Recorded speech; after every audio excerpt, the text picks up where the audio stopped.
a foot or an inch, yeah, I fight for you all. It's the truth and I'm in, yeah, I fight for referee.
Sunday Sessions is back, and you know what time it is. It is time to get real, raw, and unfiltered about the Black experience in professional wrestling.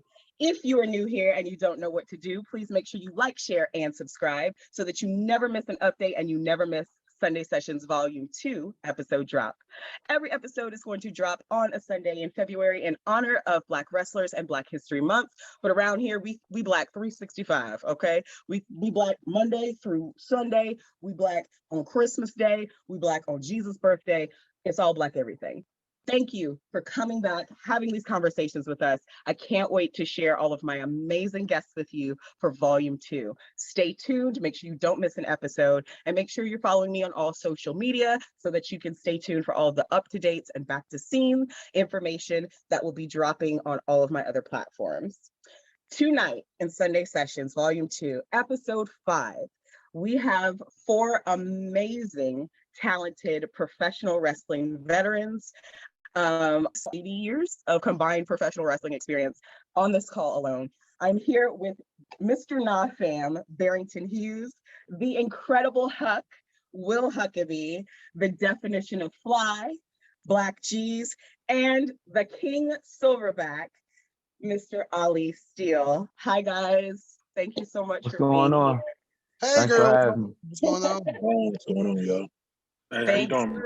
Thanks for joining. As I mentioned, you guys are all my vets, so this is really important for me to have these conversations, not only so that people can get a sense of what our experience is like, but also so that people can get a sense of how the experience has changed over time.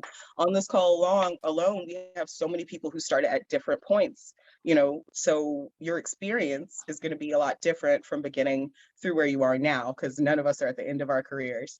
So we're going to be diving into that. And our topic tonight, our first one is going to be standards and practices. We'll get into what that means a little bit later.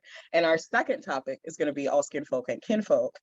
Self-explanatory, but we will also get into that a little bit later. But for our historical moment, because education is elevation, we're going to talk about Aja Kong. I know everybody knows who that is.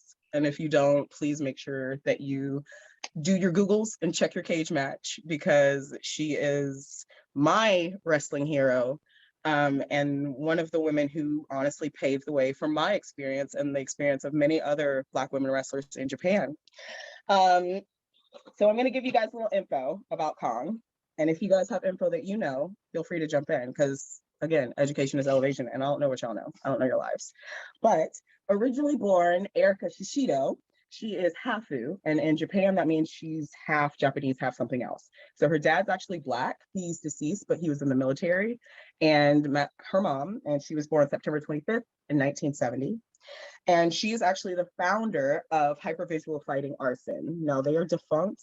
They are renamed AZ, which is run now by Yakumo Hota. but I don't know actually if she's doing that like as a continuous thing or if like that was just a specialized thing she took over. But that was active from 97 to 2003. Their first event was called Virgin, and it was held in February of 2008 to a sold out crowd. She was actually the champion of my home company in Japan, World Women Pro Wrestling Dana. She was a heavyweight champion for 2 terms, and she was trained from her very Japan centric. And so growing up, she had a lot of struggles being half Black and half Japanese. And her mom actually had to put her in karate to defend against being bullied, because she was bullied from about 5th grade until she graduated high school, just because she was very athletic and she was half Black. But now in wrestling, she's known as Aja Soma, which is like a very high regarded name that they give to someone in the wrestling community there. She was a part of the Atrocious Alliance. That's the heel stable that Dump Matsumoto founded. And she was actually the 1995 WWF Survivor Series winner.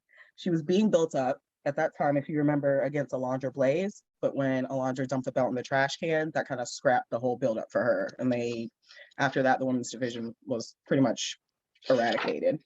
So she lost her momentum over here in the States, but she's never stopped wrestling in Japan. She actively wrestles with Oz Academy, World Women Pro Wrestling Deanna, Sendai Girls, Seedling, so many promotions. She's so well known, respected, and regarded.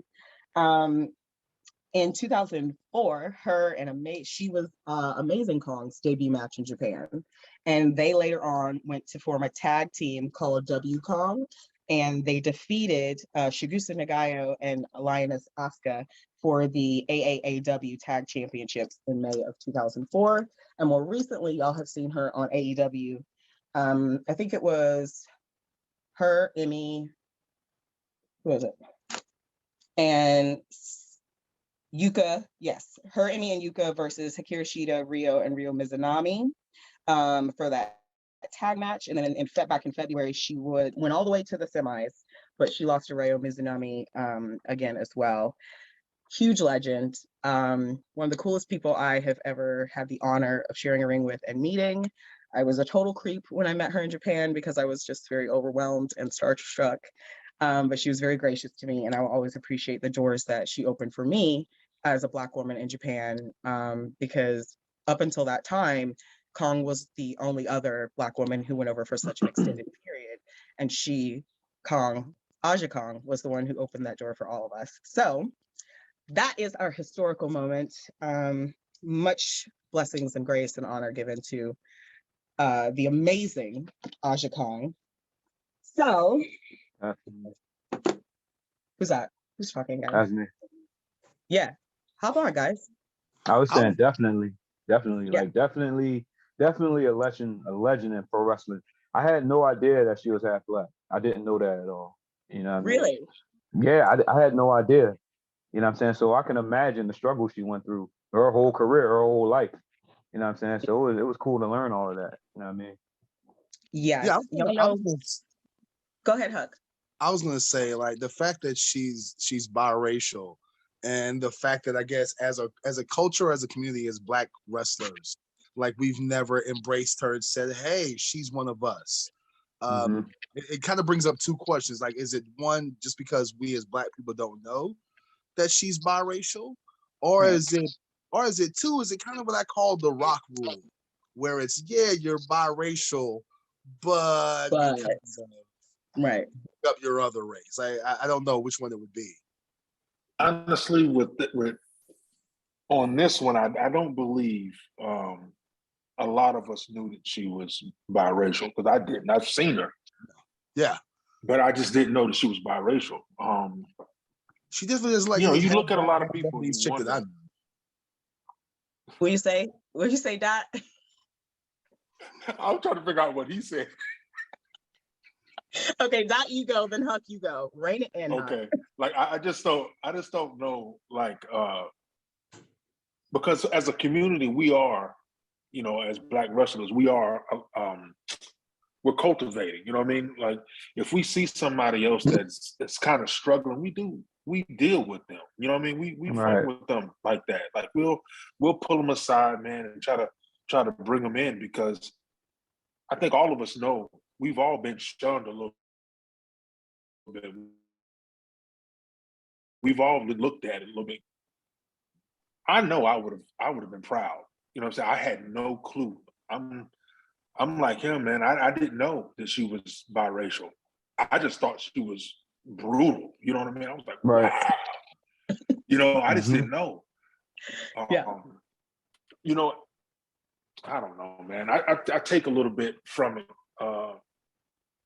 because she was forced to be a heel. You know what I mean? She was forced to be a heel because of her biracial coming Raise up. your hand if you were forced to be a heel because you're brown.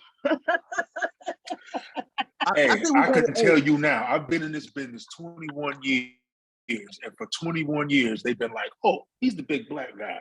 Hey, he's mean. Now, don't get me wrong, I do it well, but it's been like that from straight out of training. I'm about to say, I know Ali and G's definitely know this. Like back 15 years ago, 16 years ago, when I broke in, like there was two black guys in the locker room.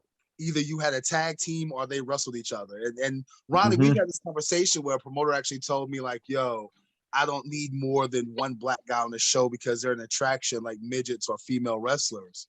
You know, and if I bring in another black wrestler, I've got to get rid of you. So is that what you have to do? That's what you. Yeah, I mean, and like years ago when I came to CZW, the only other black wrestler there was Ruckus. So of course, when I got to CZW, of course you're going to put the two black guys together. You know what I'm saying? It all worked out, but you know what I'm saying? It's crazy how like that's the first thing you think. All right, we got two black guys. We got Ruckus and we got Little Ruckus here. You know what I'm saying? Put them both together. You know, it's crazy how like that's been the mindset where if this wrestler is not black, you know what I'm saying, you can have like 20 to 30 of them, you know what I'm saying, and all of them pretty much all of them a lot of times they look alike, they have the same gimmick, they move the same, all of that, you know what I'm saying. But if you have like more than one black guy, it's like, oh well, we don't know what to do with you. Why don't you? You know what I'm saying? Why don't you? You know what I'm saying? It's crazy to me, you know. And that stuff still goes on to this day, you know. When I broke in 2000, when I walked into fresh out of training, I'm gonna say that, fresh out of training, walking into a locker room, every white dude, with the exception of C.W. Anderson, had long hair or a mullet. They all were wearing those cargo pants, trying to be the Hardy Boys. Like it was all one look. You know what I'm saying? Man, Go ahead. But I say when I broke in, everybody was wearing those pleather pants. And everybody like the trash bag looking ones. I wore the trash bag. Hey, I just pulled those out. I wore the trash bag. I had them too. Hey. I had them because like when I started, yo, like I looked like a straight backyarder though. You know what I'm saying? Because like when I started, I was real tiny, and like when I started, I was like, I'm never wearing tights. I'm never wearing trunks. It's not going to happen. Because you know what I'm saying? I was just tiny. I was small. Like then I was worried about what people would say if I wear tights and like trunks and all that. You know what I'm saying? Then it kept being told to me, you gotta get some type of gear. You got to. You know what I'm saying? So I went with the pleather. I rocked the pleather for a while until, you know what I'm saying, until I started, you know what I'm saying, getting confident, started working on my body or whatever.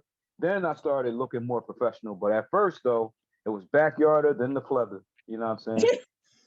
I started off as a backyarder. Barrington, when you broke in, what was the climate like for black wrestlers? I broke in about a decade after all of these gentlemen here in 2011. It was interesting. It was a very volatile environment. Wasn't very welcoming of black people or plus size people like myself.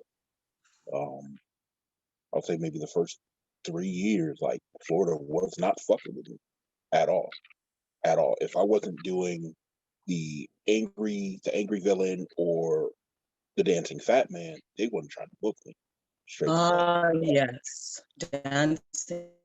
Beat the fuck up because they felt like you don't belong here. Get the fuck out of here. You know I what I mean? remember. Can I say something? I remember seeing Barrington or seeing like pictures of video of Barrington around 2012, 2013. And like he was like, of course he's huge. And in my mind, I think because I'd been conditioned, I automatically be like, oh man, this is like he's like Kamala, or you'll say any other big black wrestler like Vader. And I remember talking to a promoter in North Carolina about bringing in Barrington and working. It's like, hey, we can put him with whoever, you know what I'm saying, and just have him working with me. And at the time, I think I was teaming up with this white guy, whatever. And the promoter was just like, what are we gonna do with him? You know, there was like we want a big black guy, we can get the gorillas. And I never understand what they talk about, man, because it's like at his size, putting I'm Lucas off of box. Huck. Y'all got a lot of snow up there, Ford? Okay. Oh, pick back up. Okay. Yep, we're back. All right. Okay. I know you were like mid thought, but is there any way we can kind of roll that back so I can kind of splice it together? Yeah, actually. You know, around about when you heard the recording stopped.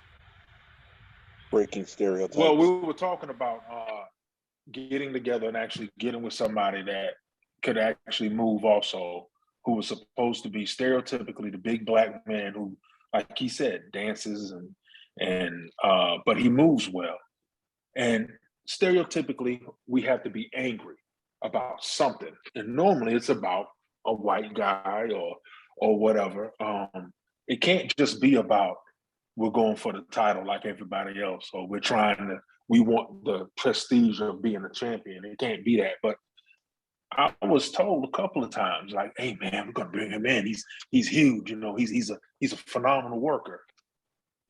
I wanted it. I was like, please. But then it never happened, man. So I don't know what it was. But it was a dream, bro.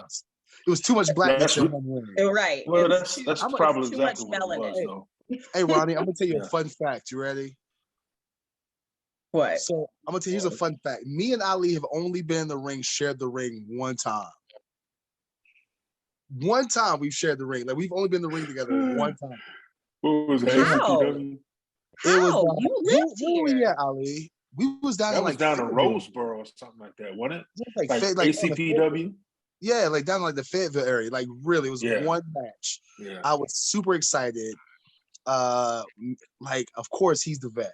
You know what I'm saying? And I'm like, just tell me what to do, tell me what to be, and I'll be there. And Ali was like, no, let's get some of your stuff in too.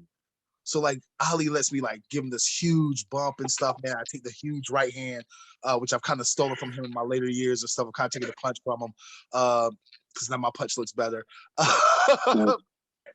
But piggybacking on what he said was like, you would have thought if me and Ali and like me and Joe Black and then the Gorillas would have came out in like 2017, 2018. Oh God. Those Decimated. two feuds would have been up and down the East Coast, I think. Mm-hmm. You know what I'm saying? Because we were booked based on our talent and not on our skin color. And the fact that we all kind of came into the business around 2000, 2005, it was, it's 4 black guys. Either they're a stable like the Nation of Domination, which is what like every white promoter says. When they get the black guys together, like, well, you can be like our version of the Nation of Domination. They've said that so many times about the Gorillas. Everything's got to be like the Nation. Yeah, so either we would have been a stable or they would have gotten rid of one of us. You know what I'm saying? And it's a shame that luckily this generation of wrestlers and stuff and promoters and bookers are smarter than that. And they book talent based on talent in most places. It just goes to show like 15, 20 years ago, this group of gentlemen, myself, Ali, Barrington, and Black G's and stuff, like we never been allowed to be in the same locker room. Right. So you hit on something that's really prevalent, but only with us, is that quota. But there's never a quota. You can look at 85 generic white wrestler number 1 with the same high spots, trunks, knee pads, and boots. And that's the card. And then everyone wants black wrestlers for next month.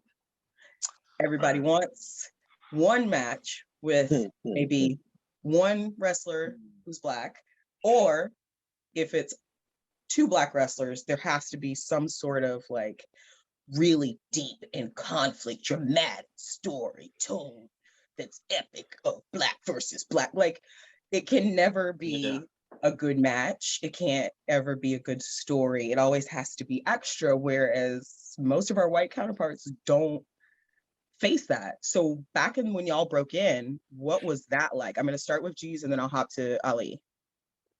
Well, I mean, like for years, I mean, like even before I got in, and then along when I got in, it was always like the characters that black guys could have it's like the athletic black guy or the angry black guy. You know what I'm saying? It's never it was never the intelligent one. You know what I'm saying?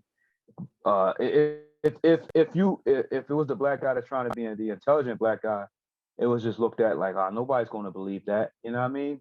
And that's crazy.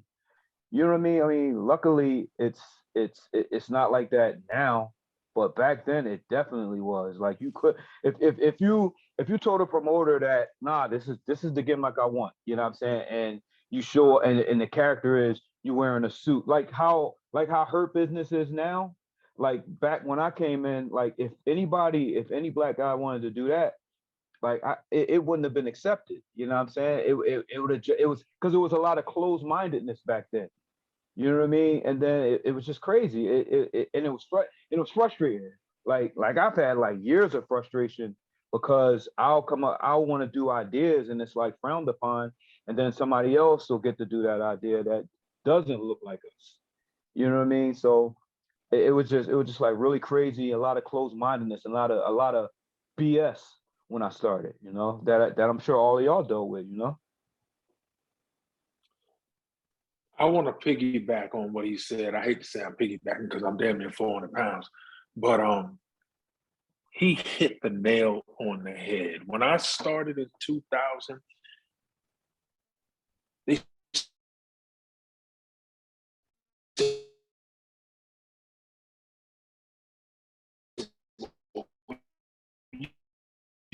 you got to pick a name. Okay. So I picked Ali Steele. He's face for. It was a Super Bowl, Ali Steele. Simple, right? Well, then they go, well, what's your gimmick going to be? And then they hit me with what you said. Well, you could always do the athletic gimmick. I didn't know. I was fresh in. So I was like, athletic gimmick. Then I was like, oh, I'll be a boxer. Well, I get with a couple of guys outside of this training facility. They tell me write my backstory.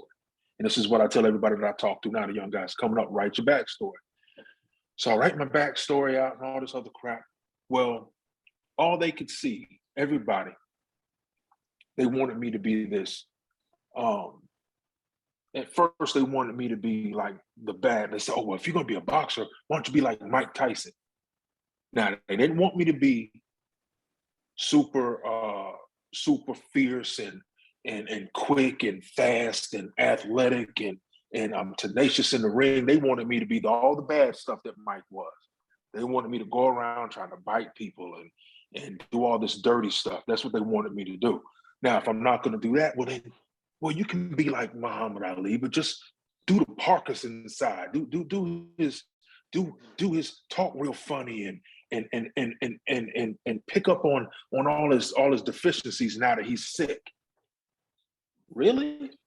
What about me? Yeah, yeah. And you know where I'm coming from. So Right.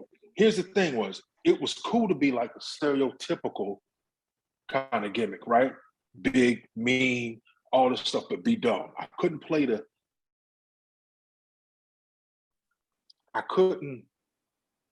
kept wanting to do like this cunning, kind of smart, kind of, I'm more slick than I am Neanderthalish. Right. You know what I'm saying?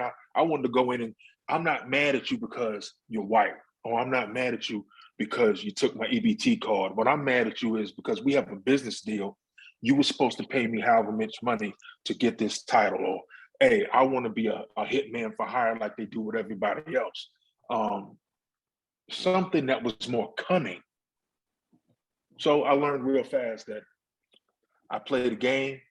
When I realized I could get on my own and do what I wanted, I did that. Now you have a lot of promoters that would put you, like he said, when you get into a promotion, you walk into the locker room. I was doing singles for 11 years. You know what I mean? So I walk in, every time you walk in, and like you said, if there's more than one black person there, all of a sudden you're in a faction.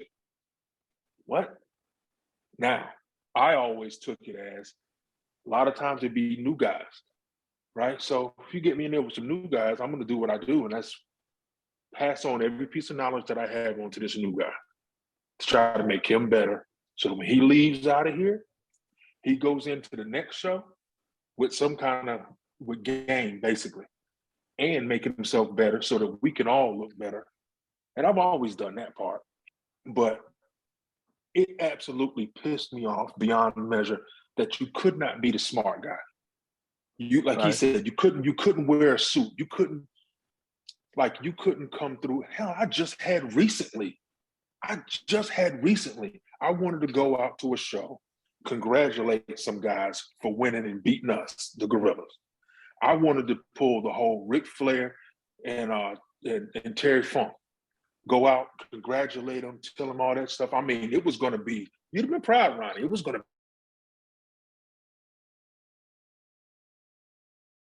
be a production. I was going to put on an Emmy. Hey, I was going to get an Oscar. You know, I'm about. That's what I'm saying. I was going to perform. Nobody could see past it. Nobody could see the two that we were dealing with. They couldn't see it. They just wanted us to just do a run in. That's what angry black guys do. Just do a run in. Right. They didn't want to sit there and let me tell them, hey, congratulations, because they didn't know, not only did they take our titles in that promotion, we had history. A couple months prior, they had taken titles from us in Virginia. So we had all kinds of stuff we could have talked about. Right. A story could be told. The story could be told, man. Mm-hmm. But it was like, just be the angry gorillas. Now, that's partially our fault for calling ourselves gorillas, but, still, I don't know. I mean, just because, come on, man. I don't know, but it's been like that, and I had to learn really fast to play the game with them, because there's one thing about this game here now. It's not the old school product that it was. So as many rights as they've given everybody else, we can stand up and we can be unapologetically black. We can be unapologetically whoever we want to be. So I say to Jesus, hey, if it's something that you want to do, bro, do it. Because they can't stop you now. Oh yeah, definitely. I mean, when we started the Gorillas, go ahead. So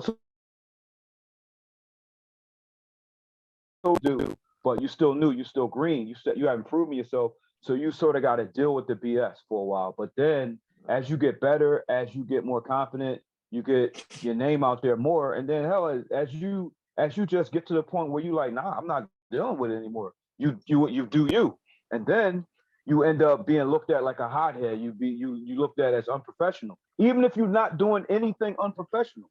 You know what I'm saying? Like it could, and this is what I've dealt with for years. Like you could just be you could just have like a dominating presence on the mic and in the locker room or whatever. And you're not even trying to be that way. That's just how you are as a man. You know what I'm saying? So people see that and they get scared. So and a lot of times they haven't even had an interaction with you. They haven't had a negative interaction with you. They just scared of you. So they put it out there like, oh yeah, he's a problem. And they never even talk to you. And then friends of theirs will believe it. And then friends of theirs will believe it. Next thing you know, you're trying to get on these different shows, and your messages get left on read, or you know what I'm saying, you just don't get booked. And it's because somebody said something about you, and it's a lie. That's happened a lot. You know what I mean? And it's crazy. It's crazy how, like, if you're like strong at talking, getting your point across, people that's on our side of the guardrail, they look at you as a problem. Like the fans are supposed to think that. We're in the same business. The camera is on. You know we playing a character when the camera is on, right? You know it's a work, right? You know what I mean? Right. But it's a lot of clowns in this game, man. It's unfortunate. It's ridiculous. And then a lot of times, what the streets be saying, Huck, about you. Oh, I'm about to say, Ronnie, who's that sound like, Ronnie? I was about to say, that sound like you. That don't sound like me. I don't know. That sound like you. That sound like you. He just spoke about my entire wrestling career. Geez, I swear that's exactly my entire wrestling career. Like Mhm.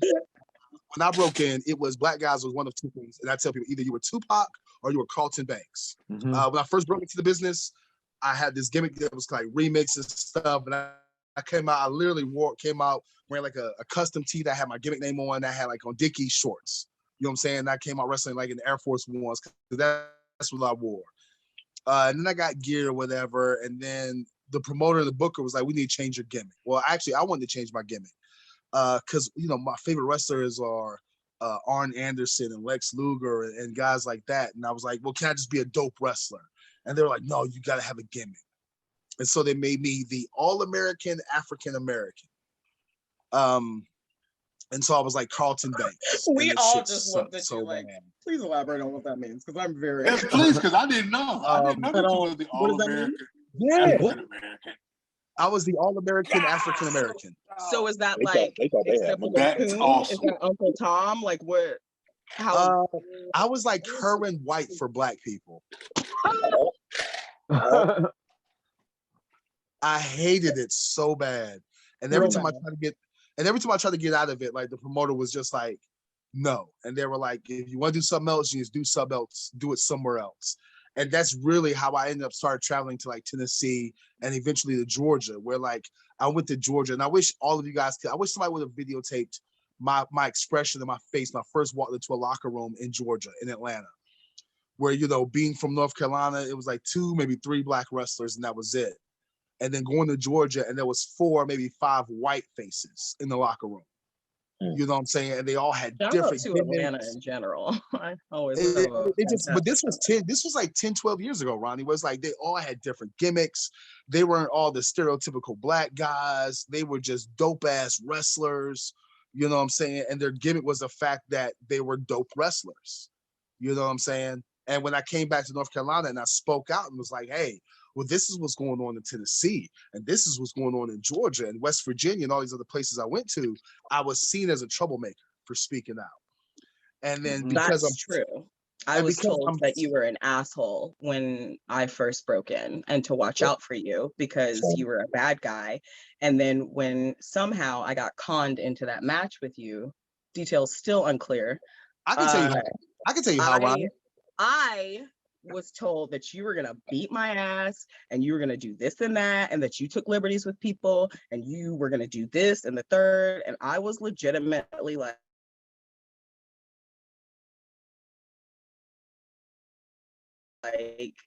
so listen, I have popped off and now I'm in a match and apparently he's a shooter. So what Ronnie, do I do? do You literally Ronnie. were the reason they taught me how to shoot. Ronnie, They from then on, they were like, no, that's not gonna happen. He's not gonna shoot on you. We'll teach you everything, how to protect yourself. So that's when I learned how to protect myself and all the counter moves to our holds so that if you got crazy, I knew what to do.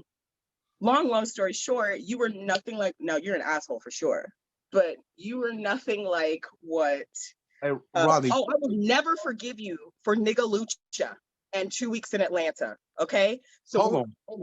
We'll talk about that. No. We'll talk about that. Black women, Huckaby, okay? Hold on. Let's talk about that match, because Ali and G's and them, and a lot of people need to hear about this. All right. You want to know how that match came about, Ronnie? I was an innocent rookie. Do you want to know seriously, do you want to know how that match came about? I do, because I just remember it was on Twitter and then you inboxed me and it was happening. And I was like, Here's what anybody that knows, like anybody who knows me knows that I'm willing to give anybody a shot, especially young black wrestlers. And so me and you had the kind of like that little back and forth on Twitter and stuff. And you were like, you kind of challenged me to a match or I challenged you. I don't know. It's been so long ago. But it came out to a point where it's like, anytime, any place, let's make it happen. And so I was like, all right, cool. And so I was very good friends with the promoters and the bookers of this company that ran in Elizabeth City. Evolution Pro, what was it? New Evolution Wrestling or something. NEW? Yeah. Yeah, NEW. And so I talked to them about bringing you in for a match. And the promoter, one of the promoters was a female. Was not big on female wrestlers whatsoever. She felt that nobody was gonna come to see female wrestlers whatsoever. And I was like, no, Ronnie's a really good fucking wrestler. Like, she can really go, and she can go with women and she can go with men. I was like, I believe in Ronnie Nicole so much that you can give her my pay for the night and I will work for free just so you can give her a shot. Because I promise you, when you see her, you will love her. And so literally and legitimately, I right hand to God, Ronnie, I basically paid for us to have that match because I believed in you so much, because I believed in your talent so much. And I believe that if people would just be willing to look at you and give you a fair shot, that they would see in you what I saw in you. And so that's why I gave you so much shit leading up to the match. You were not supposed to do this on Sunday sessions. Oh, did I Okay. make, are you crying? Now, Are you no, but like now I've got like feelings and I like care about you and I'm so grateful and I appreciate you. And now like I can't call you an asshole and like insult you like I was planning on doing for the rest. But that's getting to what Jesus is saying. Is like people, I've gotten such a bad reputation, especially in my home state of North Carolina, for being an asshole and for being being a shooter and being so aggressive. And people don't understand that my assholishness and my aggression, that comes from my passion and my love, not only for pro wrestling, but for Black wrestlers in general, and wanting them to succeed. Because before I got into pro wrestling, I was a grown man. I'd already been in the military. I already had a family with kids. Like, I was already a grown man. So I understood how the world worked. You know what I'm saying? And right. and unlike any other sport, and I think that G's, Nolly, and Barrington will both understand. In professional, I've always tried to use my little bit of power to help young upcoming wrestlers. And there's not only you, Ronnie, but there's been several wrestlers that I've wrestled on shows that I've worked for free and given up my pay just to get them on the show because I had faith in their potential.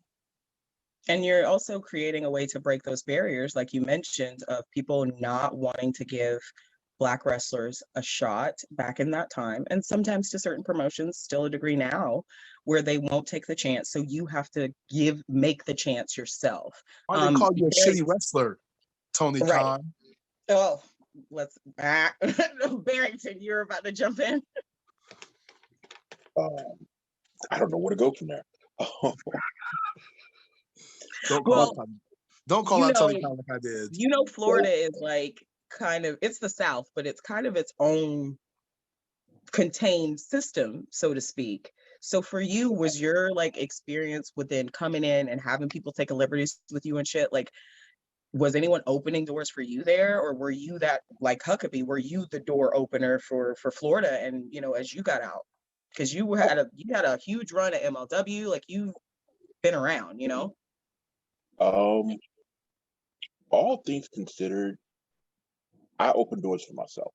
You know, it was to a point where I was about 3 years in, and nobody on the East Coast of Florida, you know, Orlando on down, did not want to fuck with me at all. I was damaged goods from jump.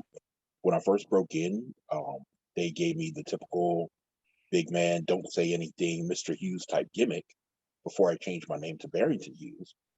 And I dealt with that shit for 6 months. And then me and the guy that I was managing had a really nasty personal falling out.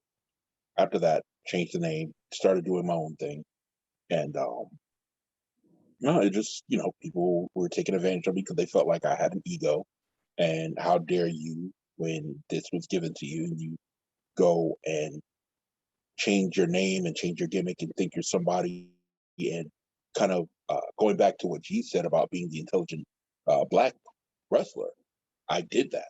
I wore the suit. I was basically Wilson Fisk my first year and a half, and nobody knew what to do with it. Literally nobody. Everybody wanted to get me out of the suits, and even one promoter wanted to turn me into a cowboy gimmick and call me Black Angus. That's on some fetishy bullshit, but we're not even going to get into that shit right now. I'm sorry, did you say Black Angus as in the beef? He a Hardee's burger. Listen, he was being They for should have real. just called him. No, he was. They should have just called him Carl Jr. if they're gonna do that. He was 100% dead honest. Like, wow. I bullshit you not. It was bad. It was real bad. Even when I was doing the suit thing, like I started up a faction, like a rookie 2 shows in, and I'm already building this faction, and like they saw the reaction and they took it away from me just that quickly. They're like, oh, we don't know if we want to do this yet. Da, da, da. Needs to say 3-4 more shows down the line, they do the exact same thing, repackaged under a lighter hue and a different name. The great rebranding. Oh, absolutely. The great lightening, if you will. Mm-hmm. So that happened. After 3 years, I started getting the "you're difficult to work with" mantra, and I took it upon myself to go to the West Coast of Florida. I had to basically wrestle for pennies, but it gave me the opportunity to work against guys that wanted to work with me, get the reputation up, in a positive light, and reintroduce myself to the world as, no, this guy can fucking, he's halfway decent. He can fucking go. And that started opening more doors for me to get out of state.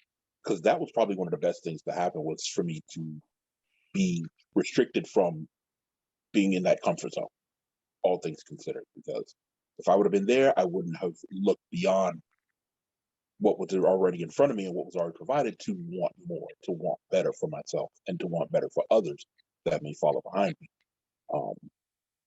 So I was able to travel to Georgia, to Pennsylvania, New York, the Carolinas, Chicago, shit like that, where everybody's like, how the hell is he doing this? And nobody knows who he is. I'm like, just doing my fucking thing. Leave me the fuck alone. Let me do my thing. That was it. So raise your hand if, because you valued yourself, you wouldn't take pennies for pay and you want your match to be of a high caliber. You were branded as difficult to work with. Boop. So that's unanimous. And I find that so interesting because individuals who are white and who are genuinely difficult to work with don't essentially get blacklisted or blackballed in the same way. Yes, Ali. I had a reputation for being an asshole as well. I had a reputation for flipping out, or putting my hands on. It's always after giving somebody chances and chances and chances, and when you're doing this stuff, like you're going to when you're working in a promotion with somebody, and every time you go, they're putting you with this person, and you're saying they're calling it a program, but this person is going out there. Now you're billing this guy as being whatever he is, right? And after the first couple of years, I never looked back at people and took what they were saying for me to do it for me. Like I understood off gate, I'm not gonna get it from anybody else. I'm gonna have to make me be who I'm supposed to be, and who's gonna, like, they can't tell me, because after the whole, oh man, just do it, athletic gimmick, or just do this. Every time I would talk and try to bounce ideas off of people, they always had, like, if my idea was hitting here and I was looking at trying to hit higher, everybody else's ideas for me were hitting down near the knees. And I'm going, is this all y'all really expect? So my attitude, I was told I had an ego. I thought I was somebody, just like we've been talking about. But it always came from just wanting, I guess I looked at it because I went homeless for this business. You know what I'm saying? I spent money trying to get trained on this business. And I'm watching people walk around here, coming in the door, getting paid $20, you know what I'm saying, $10 just to get on the show. But then you're replacing me with him. You know what I'm saying? But then you turn around with a name coming in and you're spending your whole budget on the name. Training, snack car, living in the ring. I'm paying dues. You know what I'm saying? And I know what I did. You know what I mean? So now when I want something to be okay, and I want it to be the right way, and I want it to be done the right way, and I'm expecting this person here who's supposed to be doing it like I'm doing it to know what he's doing, and he falls through the damn loophole in the match. And then I wind up having to beat his ass and protect the business that you guys are saying we're supposed to protect. Now it's, oh, he has an ego and he has anger issues, but I'm gonna be real, I kind of don't mind it. when it comes to that, because once that reputation got out there,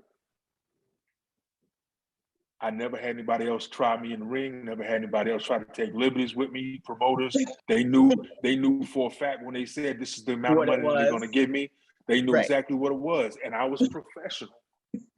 So I would come in and I would do what I would do, and I'd shake the hands and I would, meet everybody, and then I would do the classical heel thing. I would let all the faces have the room. I'd stay in the back, like I would be the professional. You just better have my shit when you're supposed to have it.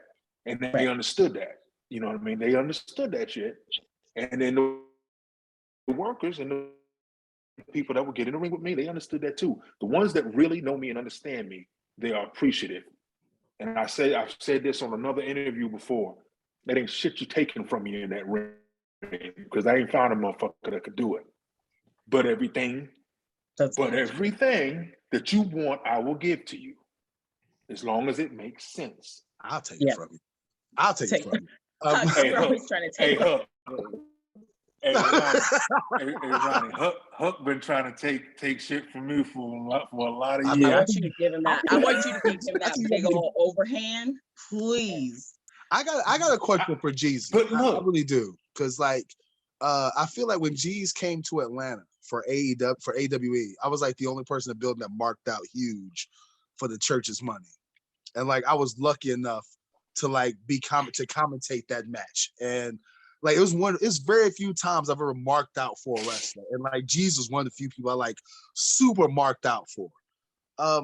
But Jeezy, because like we all work in the South and stuff, and so you're up in the upper Midwest, the upper East Coast. We've seen what happened to like Swole with AEW and stuff, and like one minute they love you, the next minute they don't. You know what I'm saying? Like being there's still a few that are sprinkled here and there that they're a bunch of know-it-alls, but it's like I can tell by like how they carry themselves in their age range that they're new and they're real impressionable. So they just allowing people that don't have their best interest to just get in their head. You know what I mean? So I just look at it like this young cat, he got a little time he'll learn, you know what I mean? But overall, they do give me that respect, and I appreciate it, you know what I'm saying? Because like because I was them, you know what I'm saying? It was a time where like I looked up to Homicide and Low Key, you know what I'm saying, and all the other cats that came before me, you know what I mean? And then to be welcomed by them, you know what I'm saying, it was a big thing for me. So it's like now when these young cats, they give me my respect, they come up and they want to know, they want some advice and all this and that. I appreciate that, So yeah, they do give me that respect. That's something I've noticed. Like when I first broke into the business, all the older black vets, and Ali knows like all the old black vets that I know, Viper, Cold Cash, Pharaoh, like all of our older black vets in the North Carolina, Virginia area, like they gave us no help whatsoever.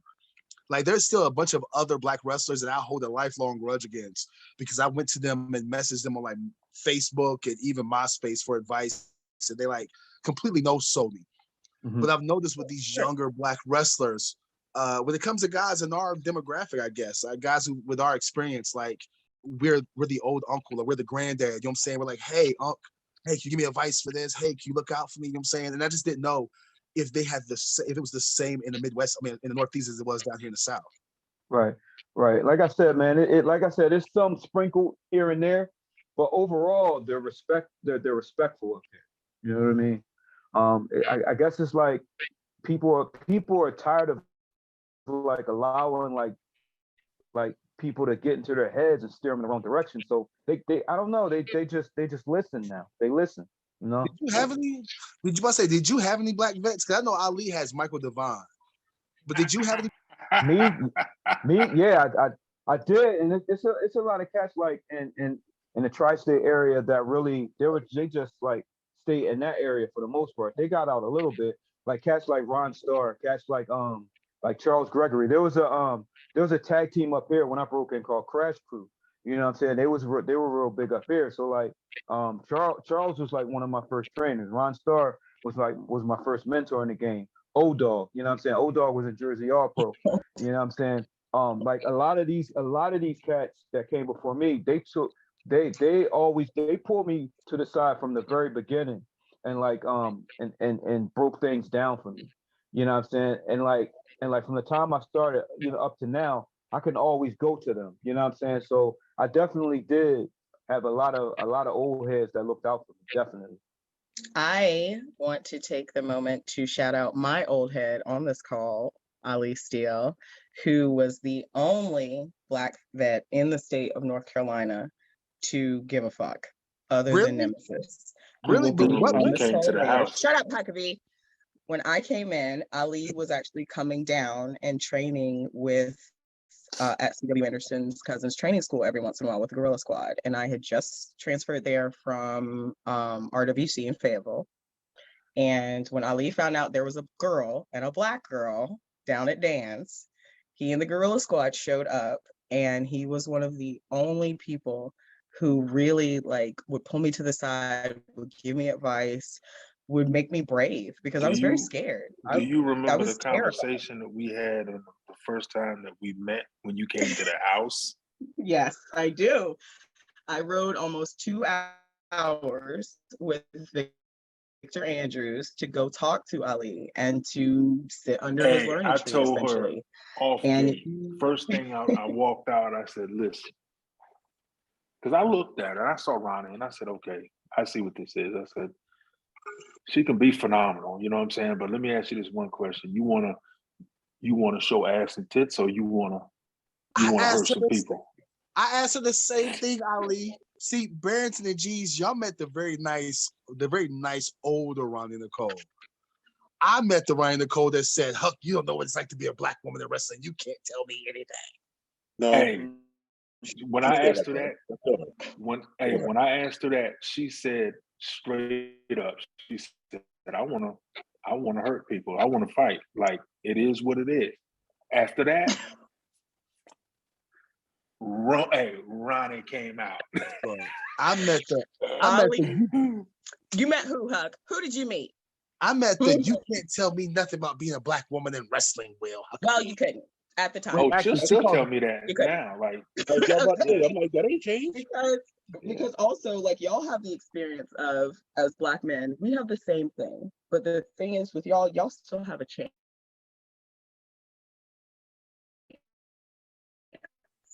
You know what I mean?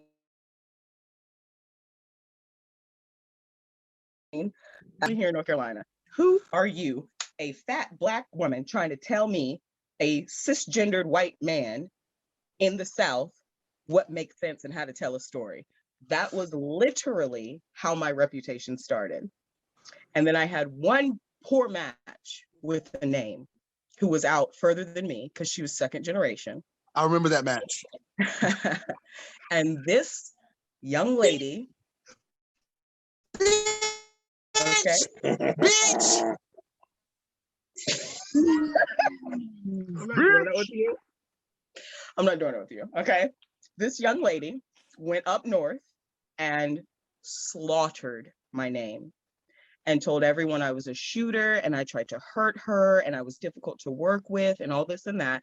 And I could not get booked in New York and New Jersey and PA for 2 full years.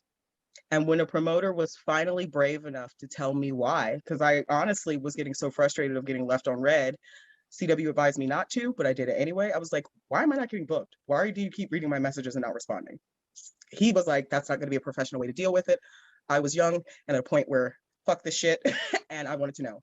The promoter told me that this young lady had spoken to them because they wanted to bring me in and recommended that they did not because I had injured her in North Carolina and that I had been very difficult to work with and that the promoters in North Carolina didn't want to work with me either, so they shouldn't bother with bringing me up north. I have these messages saved with, that put a very big damper in my entire career, so much so that's literally why I left. It was either quit wrestling here or leave the country. And I was fortunate enough that Japan saw me and was like, we want you. And I honestly don't think that would have happened if it hadn't been for Aja and Amazing Kong, because they were big Black women who opened the door for big Black women to go there and be received and respected. Because honestly, I felt more at home and more loved in Japan than I've ever felt wrestling in the States. And it was literally just because I didn't want to be taken advantage of. I didn't want to wrestle for $5, especially if I was driving 3 hours and spending $18 on gas.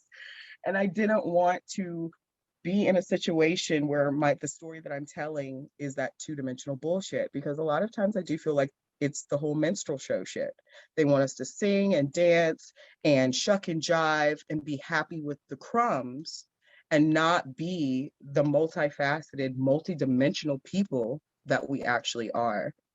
And that's, different as a woman, but I've also come to understand that fear holds a lot of people down, and fear holds a lot of people. Our white counterpart, terrible transition, by the way. I'm not that chick angel. I can't. Okay, we're playing Wrestling Jeopardy. I hope everybody has their thinking hats on, that you guys are up on your wrestling trivia, history, and facts. You better know the WrestleMania matches, because that's going to be in there. Okay? Why is that? Okay, it won't be that bad. I promise, it won't be that bad. But